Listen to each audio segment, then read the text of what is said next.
भारत माता की। भारत माता की। शक्ति स्वरूपा जीण माता जी,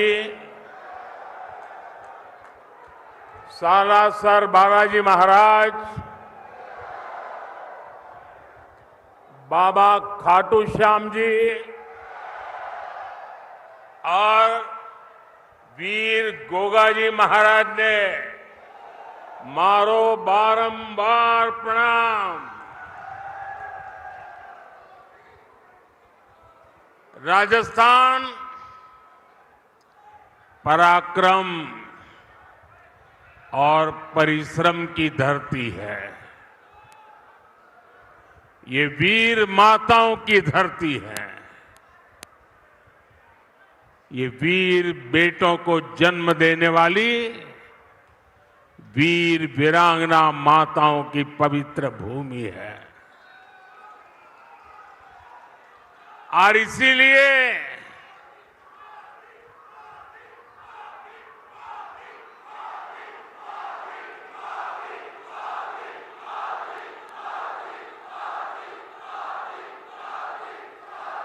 इसीलिए राजस्थान जो ठान लेता है वो पत्थर की लकीर बन जाता है।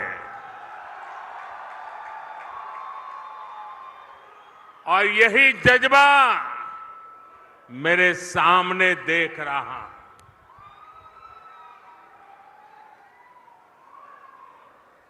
गर्मी और धूप ने भी हिम्मत की परीक्षा लेना शुरू कर दिया है।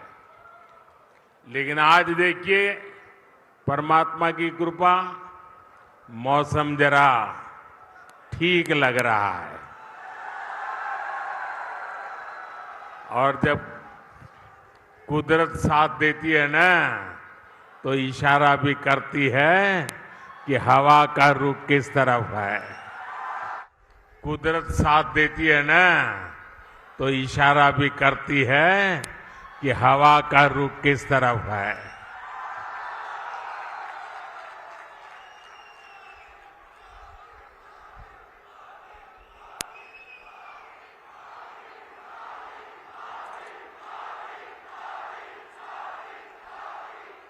साथियों, राजस्थान का किसान, मेरे राजस्थान का नौजवान और आप सब माताएं बहनें इतनी बड़ी संख्या में दूर दूर से हमें अपना आशीर्वाद देने आए हैं। और पूरा राजस्थान कह रहा है, फिर एक बार, फिर एक बार, फिर एक बार। और आज चूरू ने ये बता दिया है कि 4 जून, 4 जून, 4 जून। और जब मैं चूरू आया हूं तो दिल्ली से नरेंद्र देवेंद्र के लिए आशीर्वाद मांगने आया है। और जब नरेंद्र देवेंद्र के लिए आशीर्वाद मांगता है तो आप लोग छप्पर फाड़ करके दे देते हैं।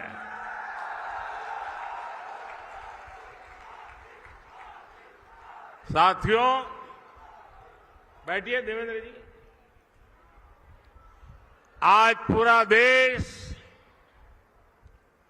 विकसित भारत होने के संकल्प पर काम कर रहा है। और इसमें राजस्थान की बहुत बड़ी भूमिका है। जब राजस्थान विकसित होगा तो भारत भी विकसित होगा। बीते 10 साल में मोदी ने देश में जो काम किए हैं, उन्होंने विकसित भारत की नींव तैयार कर दी है। आज पूरी दुनिया हैरान है कि भारत इतनी तेजी से कैसे विकास कर रहा है। दुनिया को पता नहीं है कि भारत की इस मिट्टी की बात ही कुछ और है। हम जो ठान लेते हैं वो पूरा करके दिखाते हैं। पिछले 10 साल में आपने देश को बदलते देखा है। आप याद करिए, 10 साल पहले तब देश कितनी खस्ता हालत में था। कांग्रेस के बड़े बड़े घोटालों और लूट के कारण अर्थव्यवस्था चरमरा गई थी। दुनिया में भारत की साख गिरती जा रही थी। आजादी के इतने दशक बाद भी देश के लोग जीवन की छोटी छोटी जरूरतों के लिए जूझ रहे थे। करोड़ों गरीबों के सर पर छत नहीं थी। करोड़ों लोगों को पीने का पानी उपलब्ध नहीं था। हमारे गांव अंधेरे में डूबे थे। वहां बिजली भी नहीं पहुंची थी और लाखों करोड़ की लूट से सरकारी खजाना खाली ही रहता था। आप लोगों ने भी सोचा होगा लिया, जब हालत इतनी खराब थे, इतने दशकों तक बुराइयां थी, तो इसका मन पर भी असर होता है। और आप सब देशवासियों ने मान लिया था कुछ बदल नहीं सकता, अब देश का कुछ हो ही नहीं सकता। हर कोई निराशा में डूबा हुआ था। इसी हताशा निराशा में 2014 में आपने गरीब के इस बेटे को अपनी सेवा का मौका दिया।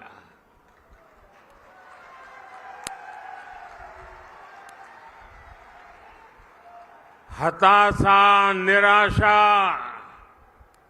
ये मोदी के पास भी नहीं फटक सकती। और मैंने तय किया कि हालात बदलने ही होंगे। और मेरे लिए तो मेरा भारत मेरा परिवार है। हमने ईमानदारी से काम किया। कोरोना जैसा इतना बड़ा संकट आया, दुनिया सोचने लगी थी कि भारत तो बर्बाद हो जाएगा, दुनिया को भी बर्बाद कर देगा। लेकिन इसी संकट में हम भारतीयों ने अपने देश को दुनिया की 5वीं सबसे बड़ी अर्थव्यवस्था बना दिया।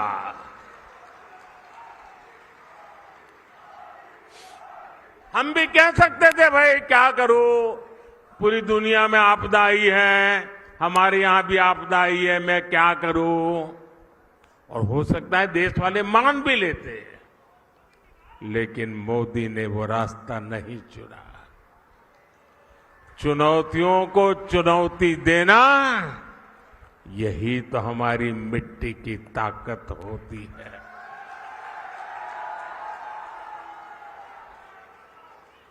और हमारे राजस्थान में तो कहते हैं, अपनी करनी पार उतरनी। हमने परिश्रम किया और परिणाम ला करके दिखा दिया। 10 वर्षों में हमने करोड़ों गरीबों को प्रधानमंत्री आवास योजना के तहत पक्के आवास दिए, पक्के घर दिए। जिनकी 3-3, 4-4 पीढ़ी झुग्गी झोपड़ी में जिंदगी गुजारती थी, जो फुटपाथ पर जीने के लिए मजबूर थे, ऐसे करोड़ों लोगों को पक्के घर दिए। और मुझे खुशी इस बात की है कि हमने जो पक्के घर दिए ना, उसमें अधिकतर पक्के घर मेरी माताओं, बहनों, बेटियों के नाम पर है। वरना हम तो जानते हैं, हमारी समाज रचना ऐसी रही है कि घर होगा तो पुरुष के नाम पर, गाड़ी होगी पुरुष के नाम पर, खेत होगा पुरुष के नाम पर, दुकान होगी पुरुष के नाम पर, सब कुछ पुरुष के नाम पर। मोदी ने तय कर लिया कि सरकार जो घर देगी वो मेरी महिलाओं के नाम पर होगा। आप याद करिए, पहले जब घर बनाने के नाम पर योजनाएं आती थी, तब क्या होता था? गरीब को पता भी नहीं चलता था। उसके नाम का पैसा सरकार में बैठे लोग और उनकी पार्टी के लोग खा जाते थे। लेकिन अब पैसा सीधे गरीब के खाते में जा रहा है। अब गरीब को पक्का घर भी मिल रहा है, घर में जरूरत की सुविधाएं भी मिल रही है। साथियों, आज जब हम जल जीवन मिशन योजना लेकर घर घर में पानी का कनेक्शन भी देने का लगातार प्रयास कर रहे हैं। राजस्थान में करीब 50 लाख घरों में पीने का पानी पहुंचाने का कनेक्शन दिया जा चुका है। कांग्रेस सरकार हमारी इस योजना में भी भ्रष्टाचार करने का मौका नहीं छोड़ती थी। अब उन कमियों को भी दूर किया जा रहा है। वहां पीछे सुनाई नहीं देता क्या? सुनाई दे रहा है? अच्छा, ये तो आपका उत्साह है इसलिए।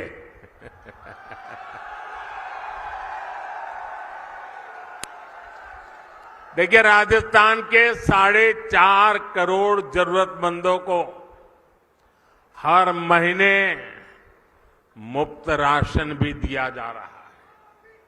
यानी जीवन के हर पड़ाव पर भाजपा सरकार गरीब के साथ खड़ी है। जो काम इतने दशक में नहीं हुए, वो हमने 10 साल में करके दिखाए। और इसलिए मैं कहता हूं, जब नीयत सही तो नतीजे सही। और साथियों, 10 साल में जो हुआ, लोग तो कहते हैं बहुत कुछ हुआ, पहले की सरकारों की तुलना में बहुत कुछ हुआ। आप भी कहते हैं, अरे मोदी जी तो रात दिन दौड़ते हैं, काम करते ही रहते हैं, सोते हैं कि नहीं सोते हैं। आप लोग बताते हैं, मुझे पता है। लेकिन काम कितना भी क्यों न हुआ हो, औरों की तुलना में अनेक गुना हुआ हो, लेकिन मोदी के मन की बात में आज चुरू में बता देता हूं। बता दूं? देखिए, जो अब तक हुआ है ना, वो तो ट्रेलर है, ट्रेलर।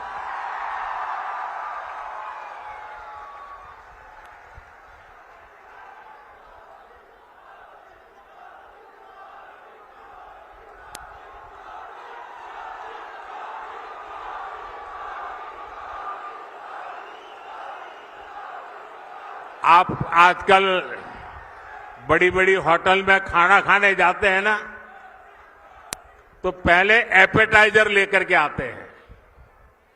थोड़ी थोड़ी 2-3-4 जरा बड़ी चटाकेदार चीजें परोसते हैं। तो कभी लगता है यार इतना आ गया, पेट तो भर गया, आप खाना क्या खाएंगे। ये जो मोदी ने किया है ना, वो तो एपेटाइजर है, एपेटाइजर। अभी तो पूरी खाने की थाली आधी बाकी है। बहुत कुछ करना है भाइयों, बहुत सारे सपने हैं। हमें देश को बहुत आगे लेके जाना है। साथियों, आज देश में मोदी की गारंटी की चर्चा हो रही है। मोदी की गारंटी कैसे पूरी होती है और कितनी रफ्तार से पूरी होती है, राजस्थान उसका बहुत बड़ा उदाहरण है। मैंने मेरी माताओं बहनों को गारंटी दी थी कि गरीबों का उज्ज्वला सिलेंडर सस्ता किया जाएगा। ये गारंटी पूरी हो गई है। मैंने युवाओं को गारंटी दी थी कि बीजेपी सरकार बनते ही कांग्रेस के पेपर लीक इंडस्ट्री के खिलाफ जांच बिठाई जाएगी। ये गारंटी भी पूरी हो गई है।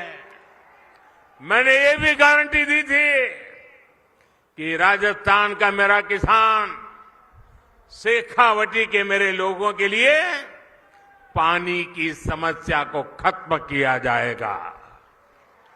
जिस ईआरसीपी प्रोजेक्ट को कांग्रेस ने लटका कर रखा था, हमने उसे न केवल स्वीकृत किया बल्कि तेजी से काम भी जारी है।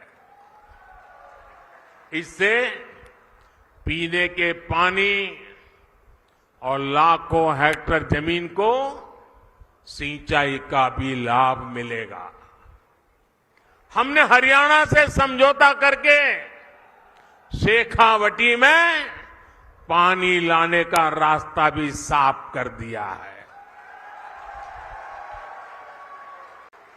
भाइयों और बहनों, भाजपा जो कहती है वो जरूर करती है।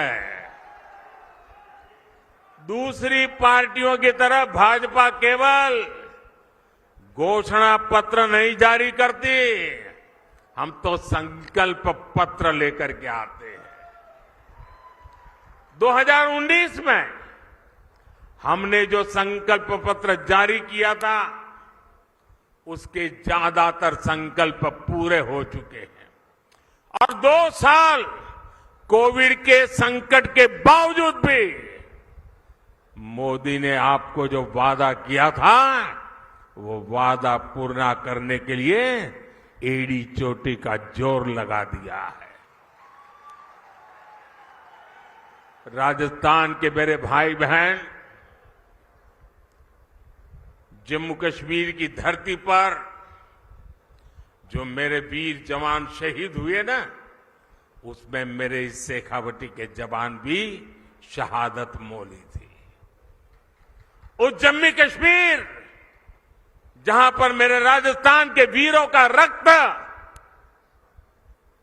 आज उस जम्मू कश्मीर से आर्टिकल 370 खत्म हो गया।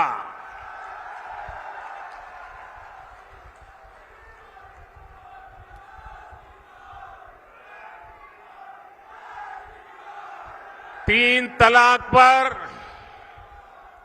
कानून हमारी मुस्लिम बहनों की मदद कर रहा है और मेरी मुसलमान माताएं बहनें समझे,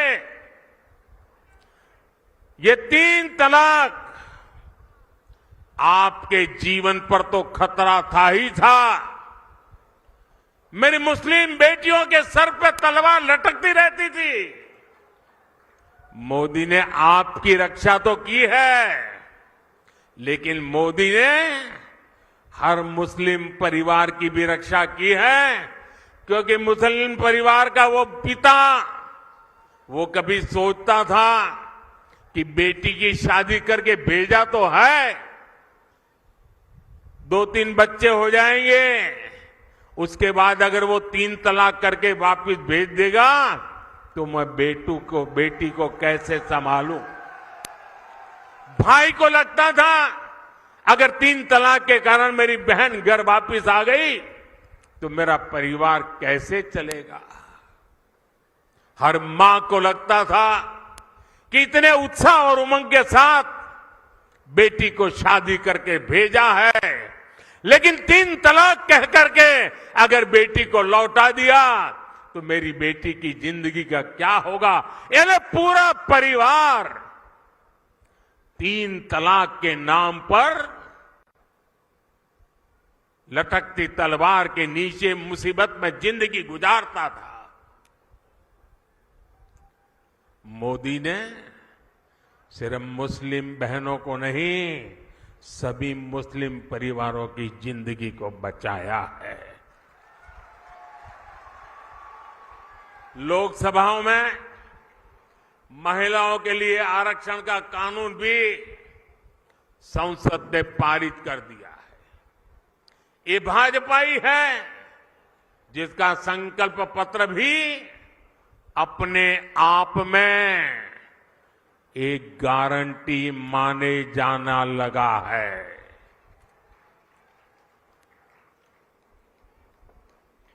साथियों, आज जब मैं चुरू आया हूं तो कुछ पुरानी यादें भी ताजा हो रही है। इससे पहले मैं जब 26 फरवरी 2019 में चुरू आया था तो उसी समय देश ने बालाकोट में एयर स्ट्राइक की थी। हमने आतंकियों को सबक सिखाया था और तब मैंने जो शब्द कहे थे, चूरू की धरती पर जिन शब्दों को मैंने दोहराया था, मैं आज फिर एक बार इस वीरों की धरती पर आया हूं तो मेरे उन भावों को दोहराता हूं। तब मैंने कहा था, यही चूरू में कहा था, सौगंध मुझे इस मिट्टी की, सौगंध मुझे इस मिट्टी की, मैं देश नहीं मिटने दूंगा, मैं देश नहीं रुकने दूंगा, मैं देश नहीं झुकने दूंगा। मेरा वचन है भारत मां को, तेरा शीश नहीं झुकने दूंगा।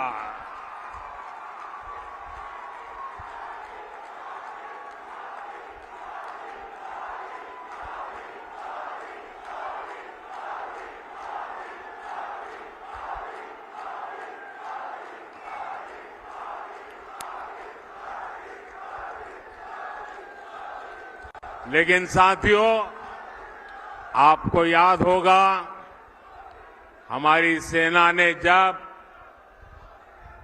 सर्जिकल स्ट्राइक और एयर स्ट्राइक की, तब कांग्रेस और उसके साथी क्या भाषा बोल रहे थे? इसी गठबंधन गठबंधन के लोग हमारी सेना से शौर्य के सबूत मांग रहे थे। भाइयों और बहनों, सेनाओं का अपमान, देश का विभाजन, ये कांग्रेस पार्टी की पहचान है। जब तक इंडी अलायंस के लोग सत्ता में रहे, इन्होंने हमारे जवानों के हाथ बांध कर रखे। दुश्मन हमला करके चला जाता था, ये जवानों को जवाब देने की इजाजत नहीं देते थे। हमारे जवान 1 रैंक 1 पेंशन की मांग करते थे, कांग्रेस ने इसे भी पूरा नहीं होने दिया। हमारी सरकार बनी तो हमने सैनिकों को 1 रैंक 1 पेंशन का अधिकार भी दिया और सीमा पर पलटवार करने की छूट भी, खुली छूट दे दी। आज दुश्मन को भी पता है ये मोदी है, ये नया भारत है। ये नया भारत घर में घुसकर मारता है।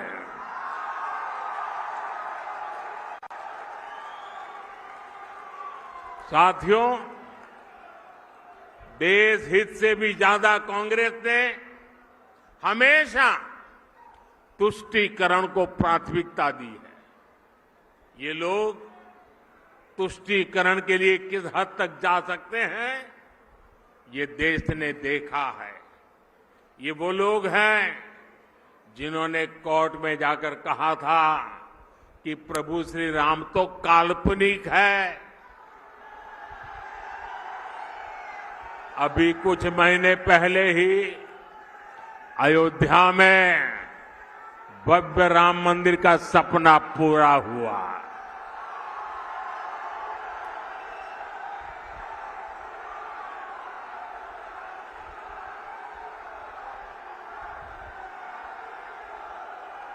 पूरा देश प्राण प्रतिष्ठा का उत्सव मना रहा था, लेकिन कांग्रेस पार्टी खुलेआम हमारी आस्था का अपमान कर रही थी। साथियों,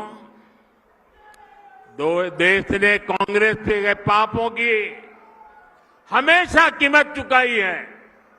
और अभी तो एक मुझे पत्रकार बता रहे थे कि कांग्रेस पार्टी ने एक एडवाइजरी निकाली है और एडवाइजरी भी इतनी डरे डरे निकाली है।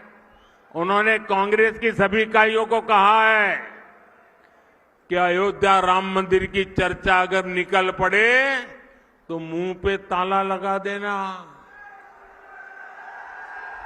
कुछ बोलना ही मत। उनको लगने लगा है कि अगर राम का नाम लिया तो पता नहीं कब राम राम हो जाए। ये हाल हो गया उनका, एडवाइजरी निकालनी पड़ रही है। भाइयों बहनों, हमारा देश, हमारी आस्था, इनका इतना घोर अपमान ये देश सह नहीं सकता है।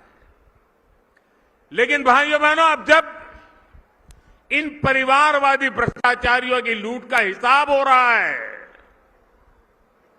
तो ये सब एक हो गए हैं। मैं कहता हूं भ्रष्टाचार हटाओ, तो वो कहते हैं भ्रष्टाचारी बचाओ। अब मुझे बताइए, भ्रष्टाचार हटना चाहिए कि नहीं हटना चाहिए? देश को भ्रष्टाचार से मुक्त करना चाहिए कि नहीं करना चाहिए? भ्रष्टाचार ने देश को बर्बाद किया है कि नहीं किया है? भ्रष्टाचार ने नौजवानों के सपनों को चूर चूर किया है कि नहीं किया है? क्या अगर मैं भ्रष्टाचार के खिलाफ लड़ाई लड़ता हूं कि सही है कि गलत है? सही है कि गलत है? मैं भ्रष्टाचार के खिलाफ लड़ाई जारी रखूं, आपके आशीर्वाद है, पूरी ताकत से आशीर्वाद मिलेंगे। आपने देखा होगा इस समय घमंडिया गठबंधन के लोग चुनाव की रैलियां नहीं कर रहे हैं, भ्रष्टाचारियों को बचाने की रैली कर रहे हैं। आप मुझे बताइए, कांग्रेस के सांसद के ठिकाने पर छापा पड़ा और वहां से अलमारी में, बक्सों में बंद किए हुए 300 करोड़ रुपए से ज्यादा मिले और टीवी पर देश ने देखा, और केवल कांग्रेस के एक सांसद के पास से एक जगह पर से 300 करोड़ का खजाना मिला है। और क्या क्या होगा वो तो अभी खोजना है। 10 साल में अकेले ईडी ने भ्रष्टाचारियों से 1 लाख करोड़ रुपए से ज्यादा की संपत्ति जब्त की है। और मैं आपसे पूछता हूं, ऐसे लोगों पर कार्रवाई होनी चाहिए कि नहीं होनी चाहिए? ऐसे लोगों ने जिंदगी जेल में बितानी चाहिए कि नहीं बितानी चाहिए? मैं इन भ्रष्टाचारी परिवारवादियों से कहना चाहता हूं, कितने भी झूठ फैला लो, ये मोदी डरने वाला नहीं है। साथियों, कांग्रेस और इंडी गठबंधन का सिर्फ अपना हित, यही उनका कार्यक्रम है। इन्हें गरीब, दलित, शोषित, वंचित के कल्याण से, उनके सम्मान से कोई मतलब नहीं है। ये वही लोग हैं जिन्होंने कभी बाबा साहब आम्बेडकर का सम्मान नहीं किया। इसी कांग्रेस ने बाबा साहब को दशकों तक भारत रत्न नहीं मिलने दिया। इन लोगों ने देश में आपातकाल लगाया, संविधान को बंधक बनाया। इस इंडियन अलायंस के लोगों ने कभी पिछड़ा वर्ग आयोग को संवैधानिक दर्जा नहीं दिया। दशकों पुरानी ये मांग मोदी ने पूरी की। भाजपा ने देश को दलित राष्ट्रपति दिए, देश की पहली आदिवासी महिला राष्ट्रपति दी, लेकिन इन्हें चुनाव हरवाने के लिए इंडी गठबंधन वालों ने पूरी ताकत लगा दी। अब 19 अप्रैल को शोषितों, वंचितों के ऐसे विरोधियों के साथ क्या करना है आपको पता है ना? 19 अप्रैल को क्या करना है पता है ना? पता है ना? अपने यहां राजस्थान में कहते हैं, अकलमंद ने इशारो ही गणो। साथियों, चूरू में भाई देवेंद्र झांझड़िया जी, झुंझुनू में शुभकरण चौधरी जी, सीकर में स्वामी सुवेदानंद सरस्वती जी, मैं आज आपके पास उन सब के लिए आशीर्वाद मांगने आया।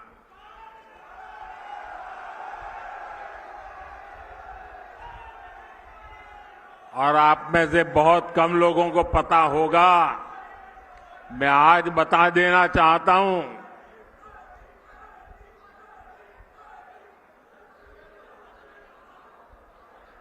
चूरू में जो उम्मीदवार है देवेंद्र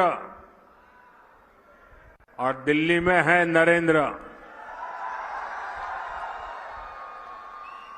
आप में से बहुत कम लोगों को पता होगा, देवेंद्र के साथ मेरा बहुत पुराना निकट नाता रहा है।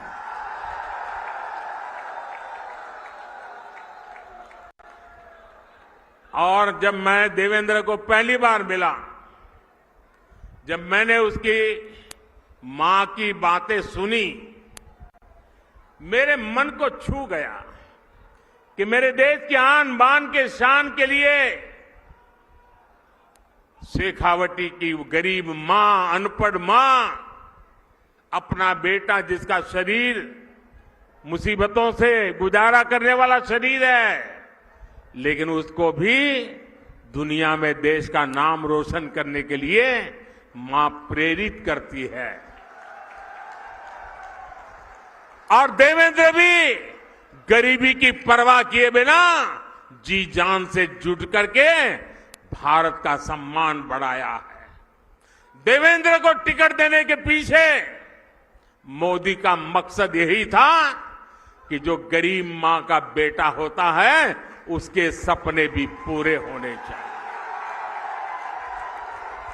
मोदी का देवेंद्र को टिकट देने का मकसद यही था कि मेरे देश के जो खिलाड़ी हैं, पूरे हिंदुस्तान के खेल जगत के बेटे बेटियां हैं, उनको प्रोत्साहन मिले कि आपका खेल का कार्यकाल ये देश कभी भूलने वाला नहीं है और उसका सिंबल ये हमारा देवेंद्र है। और इसलिए मैं चूरू वासियों से विशेष रूप से ऐसा गरीबी से ही लड़ा, ऐसा नहीं, दुनिया में जाकर के देश का डंका बजाया, ऐसे मेरे साथी को, चाहे वो चूरू हो, झुंझुनू हो या सीकर हो, आप भारतीय जनता पार्टी को भरपूर आशीर्वाद दीजिए। और मैं आपको विश्वास दिलाता हूं, आपके सपनों को पूरा करने के लिए मैं एड़ी चोटी का जोर लगा दूंगा जी।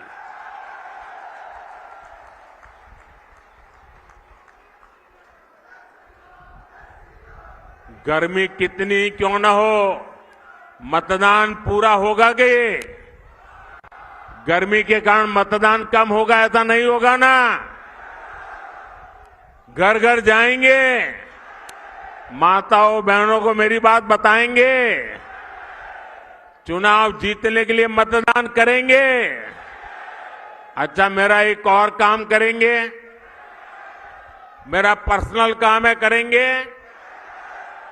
घर घर जाकर कहना कि हमारे मोदी जी चुरू आए थे और मोदी जी ने आपको प्रणाम भेजा है। मेरा प्रणाम पहुंचा देंगे।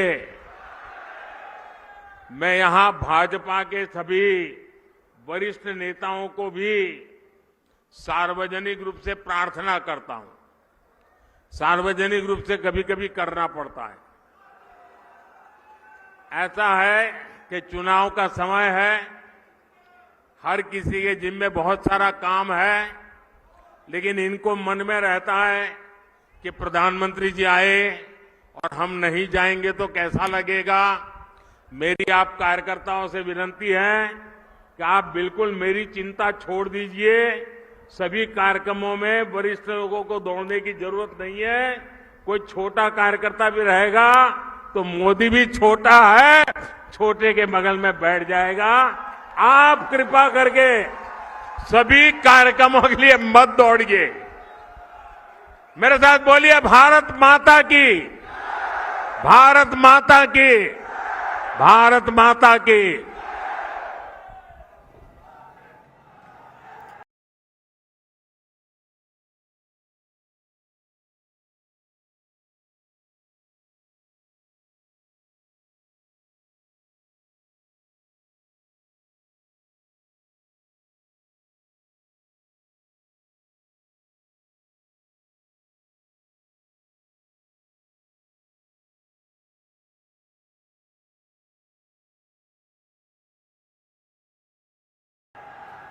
तो चूरू से प्रधानमंत्री नरेंद्र